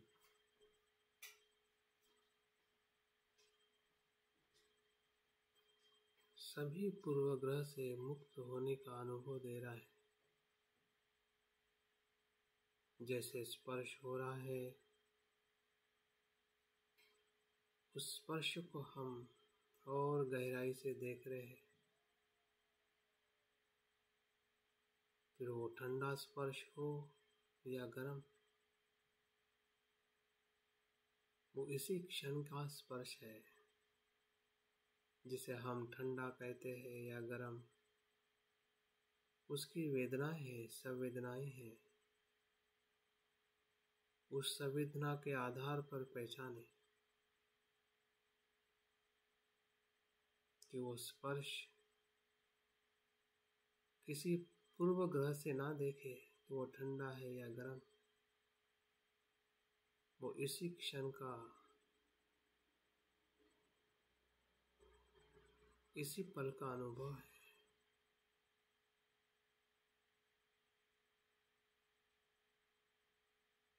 उसे संज्ञा से ना देखे कि वो ठंडा है या गर्म। जो अनुभव हो रहा है, उस वेदना के आधारित उसको अनुभव करे, जैसा है वैसा।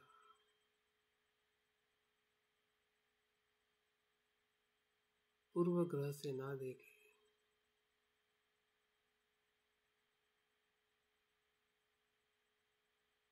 प्रतिक्रिया ना दे। अगर ठंडा है तो ठंडा के रूप में उसे स्वीकार करे, गर्म है तो गर्म के रूप में स्वीकार करे। कोई प्रतिक्रिया नहीं, कोई पूर्वग्रह नहीं।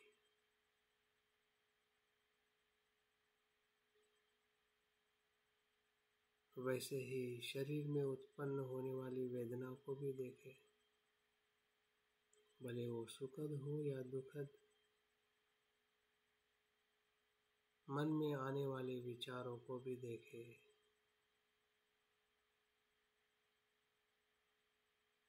वो कुशल हो या अकुशल, वो अपने प्रत्यय से उत्पन्न होते हैं और उसी धर्म का हमें अनुभव होता है।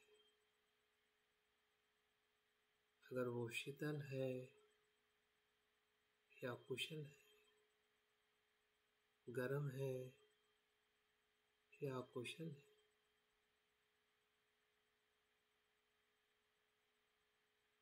उसे पूर्व ग्रह से ना देखे कि ये मेरा द्वेष है, मैं द्वेषी हूँ, ये दुख है, ये मेरा दुख है,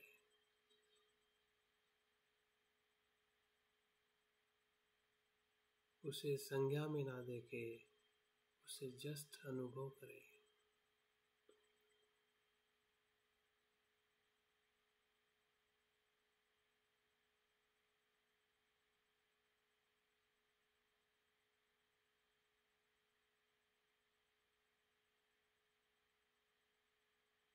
जैसी भी वेदना हो, शरीर की, विचारों की, भावनाओं की,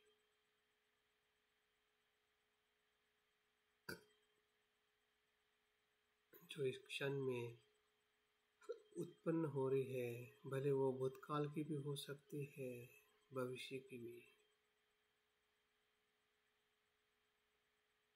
लेकिन उसे वर्तमान में देखे, जागृति में देखे। जागृति ही वर्तमान है, वर्तमान ही जागृति है।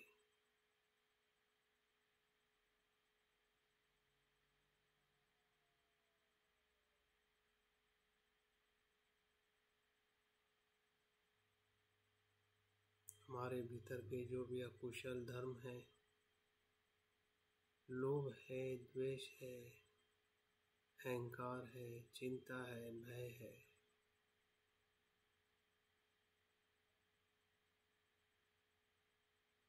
ये सभी वेदनाएं और संस्कार है, जिस संस्कारों का हमें क्षण प्रति क्षण अनुभव हो रहा है।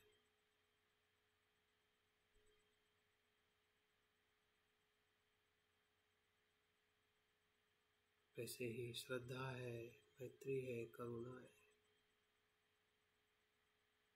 दान है, शील है, सहनशीलता है, ये सभी कुशल धर्म है, कुशल संस्कार है।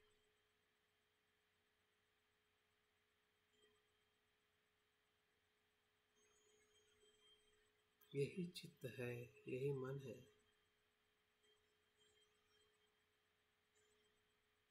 यही चेतना है। जिस चेतना में कुशल और अकुशल अनुभव हो रहा है, और उसे हम वर्तमान में देखने से, सभी पूर्वग्रह से मुक्त देख रहे हैं, उसके प्रत्यय के साथ उत्पन्न होते हुए देख रहे हैं, प्रवाहित देख रहे हैं, आते जाते देख रहे हैं, उसके मूल धर्म में देख रहे हैं। जैसे कि पानी का प्रवाह,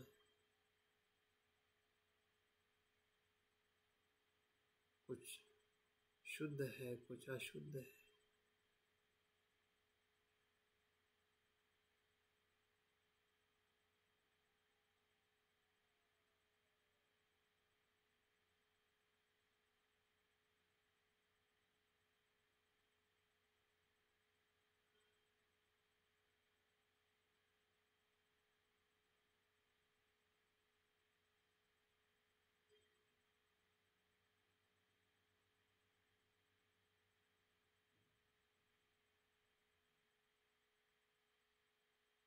सांस को देखते देखते हम अपने पूरे शरीर और मन को भी देख रहे हैं।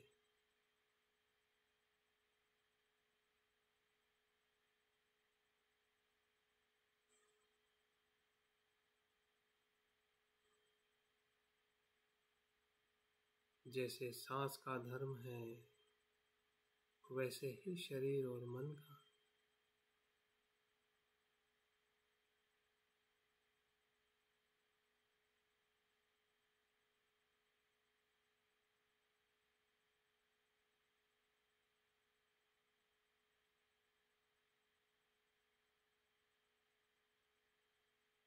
ध्यान के अंतिम और चौथे चरण में प्रवेश करें।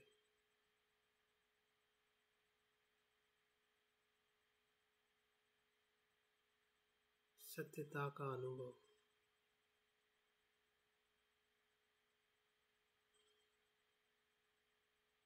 सांस को देखते देखते हम उसके धर्म को भी देख रहे हैं।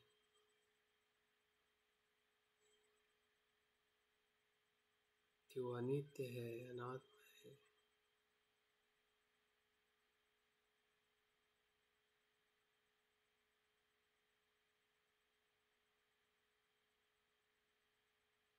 अंतिमता असमाधान देने वाली।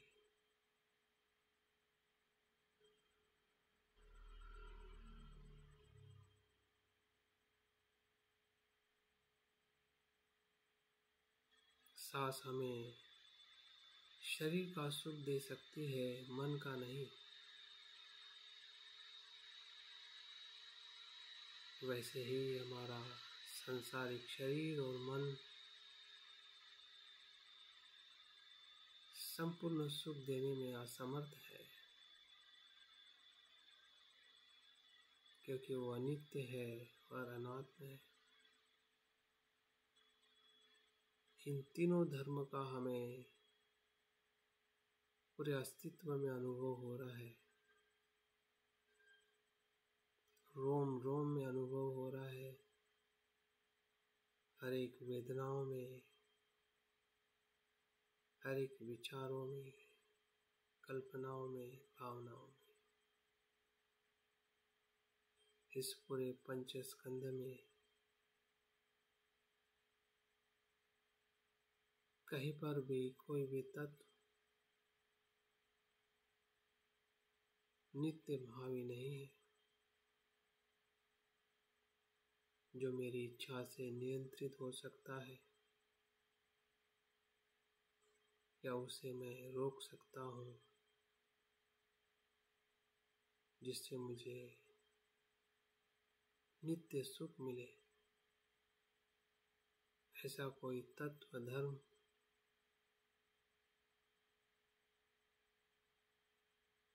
इस शरीर और मन में नहीं है, क्योंकि वो अनित्य है।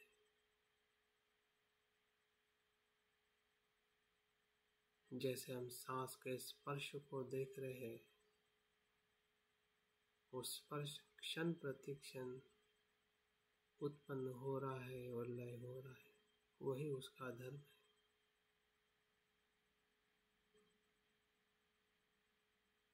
वही धर्म सभी संस्कारों का है। जो संस्कारित है, जो किसी न किसी मेल से अस्तित्व बना है,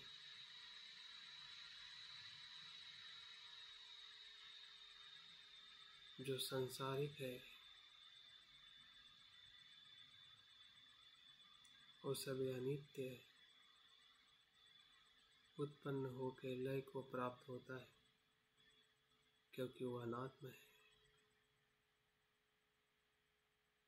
उसका स्वतंत्र कोई अस्तित्व नहीं है।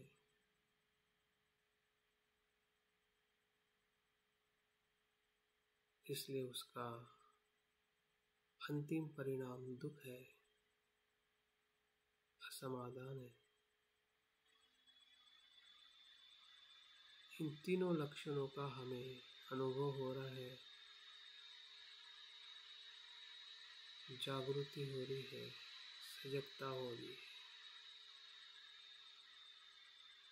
यही वास्तविकता है। इस मेरे संसार की, जो मेरे भीतर है और बाहर है,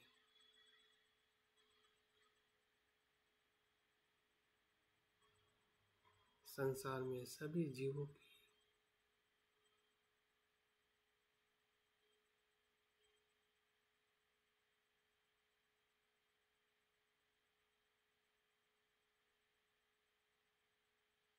जैसे जैसे हम संसार को उसके रूप में देख रहे हैं, वैसे वैसे विराग, विरक्ति हमारे मन में उत्पन्न हो रही है।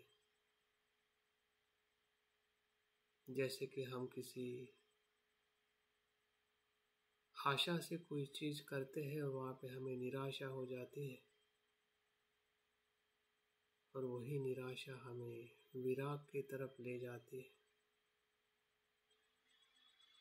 वैसे ही इस संसार को हम सुख समझते थे,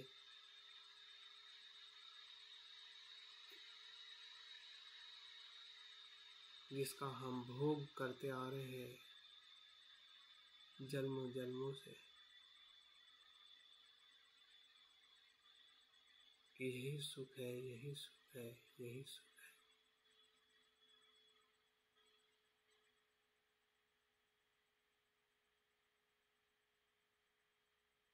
क्योंकि हमें उसमें नित्यता दिखाई दे रही थी,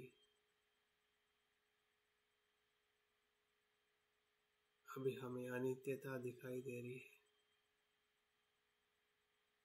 जिसमें हम शुभता दिखाई देती थी, अभी अशुभता दिखाई दे रही है। जो नित्य दिख रहा था वो अभी अनित्य दिख रहा है। और यही जागृति हमें इस संसार के प्रति विराग, अनासक्ति का धर्म हमें अनुभव हो रहा है, जो हमारे ही मन का कुशल चैतसिक है। स्मृति से अनासक्ति की तरफ ले जाने वाला धर्म ही विमुक्ति है। विमुक्ति का आनंद है, विमुक्ति का सुख है।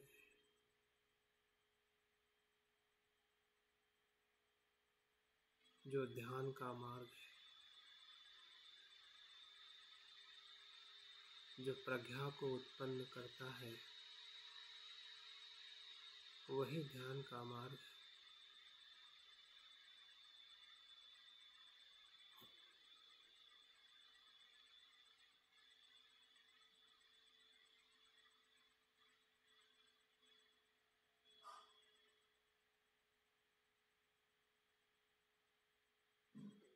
कुछ पल के लिए क्यों ना हो, हमें अपने अस्तित्व में अनासक्ति का अनुभव हो रहा है, क्योंकि हम स्मृति की स्मृति का सराव कर रहे हैं। हम पहचान रहे हैं कि अस्तित्व का धर्म क्या है।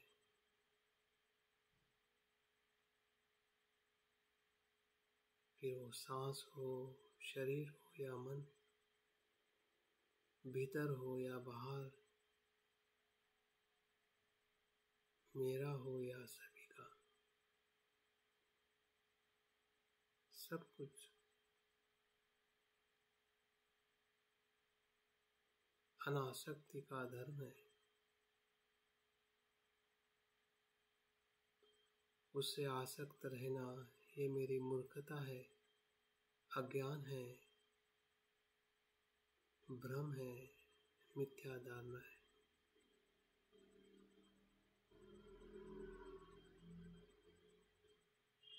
जो अभी तक मैं भ्रम में था, उस भ्रम से मैं सजग हो रहा हूँ।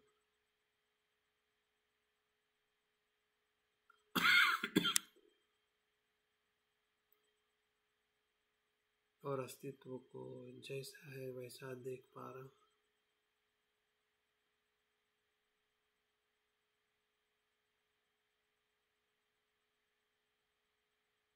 जैसे बुद्ध ने देखा, मैं भी देख रहा हूँ।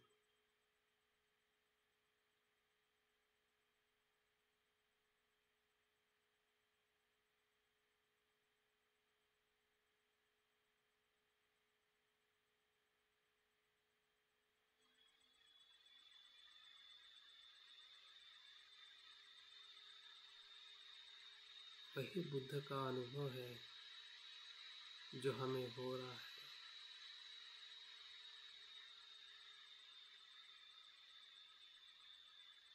संसार के प्रति अनासक्ति अस्तित्व को जैसा है वैसा अनुभव करने से ही संभव है।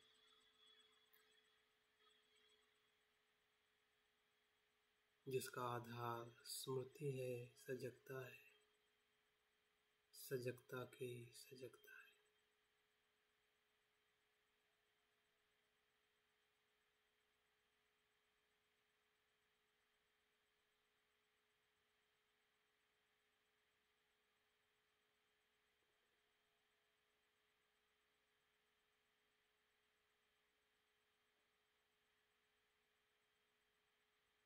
बुद्ध होने का अनुभव है।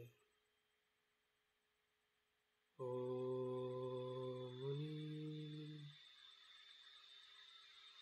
महामुनि शाक्यमुनि स्वाहा। ओम महामुनि शाक्यमुनि स्वाहा। ओम महामुनि शाक्यमुनि स्वाहा।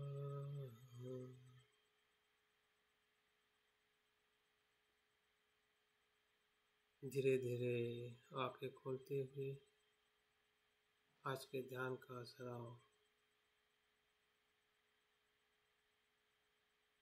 हमें यही समाप्त करना है और देखना है जिस मार्ग का अनुसरण शाक्य मुनि ने किया है उसी मार्ग का अनुसरण मैं भी करूं, जिससे मुझे विमुक्ति का अनुभव हो। आंखें खोलते हुए ध्यान को समाप्त करें।